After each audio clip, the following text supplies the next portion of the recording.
Halo baby Bima. Halo. Iya. Kali ini kita mau ngomongin apa, Dek? Mau ngomongin kondisi ekonomi pasca corona atau ngomongin bahasa balita? Hah?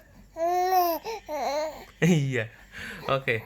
Kali ini kita ngomongin mengenai bahasa apa sih yang bagusnya diajarkan kepada anak ya. Anak yang saya maksud di sini adalah balita. Ya, balita, bukan anak usia sekolah ataupun anak usia remaja. Nah, kenapa saya membahas soal ini? Karena di usia balita itu, bayi itu memang sedang tumbuh kembangnya sedang pesat. Bahasa apapun yang kita ajarkan kepada anak itu akan mudah dia serap. Kalau misalnya di usia balita diajak ngobrolnya tiap hari bahasa Inggris, ya maka dia akan lihai berbahasa Inggris. Semacam itu. Nah, cuman untuk kasus-kasus anak saya sendiri orang dari Jawa, ya. Dan saya memegang teguh bahwa kalau kita ngomong kepada anak untuk pertama kalinya atau bahasa sehari-hari pada anak itu adalah bahasa ibu. Kenapa? Agar hubungan atau bonding antara anak dan orang tua itu lebih dekat. Dan juga anak itu tidak merasa asing di lingkungannya. Misalnya usia anak saya kan ada yang usia 3 tahun, usia balita sudah saya ajarkan bahasa Inggris, maka nanti dia akan merasa asing dengan lingkungannya. Kenapa? Karena lingkungannya tidak ada yang berbahasa Inggris, melainkan berbahasa Jawa semua. Nah, harusnya anak saya ajarin bahasa Jawa, kan begitu. Tapi tidak Bapak Ibu. Jadi anak saya itu usia 3 tahun, saya ngomongnya sehari-hari dengan dia adalah bahasa Indonesia. Kenapa bahasa Indonesia? Karena meskipun bahasa Indonesia saya medok ya, dan bahasa Indonesia anak saya juga medok sekali. Bukan berarti kita pengen ke Jakarta-Jakartaan, enggak.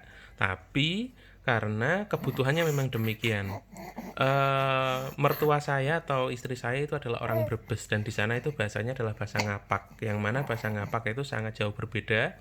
Meskipun ada kesamaan secara intonasi dan lain sebagainya, itu berbeda dengan bahasa Jawa.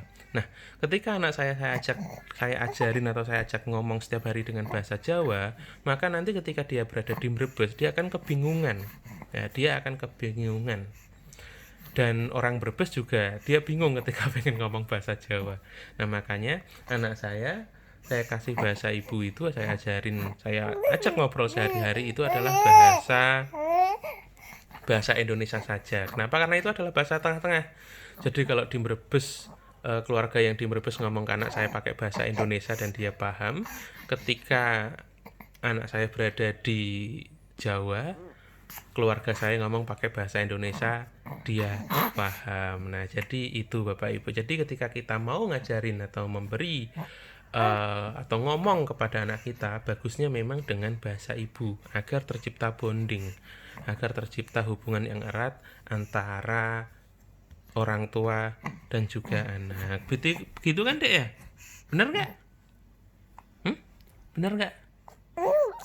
Oh, bener katanya ya. Ya, ngecas deh ya sudah. Sampai situ aja dulu dan terima kasih.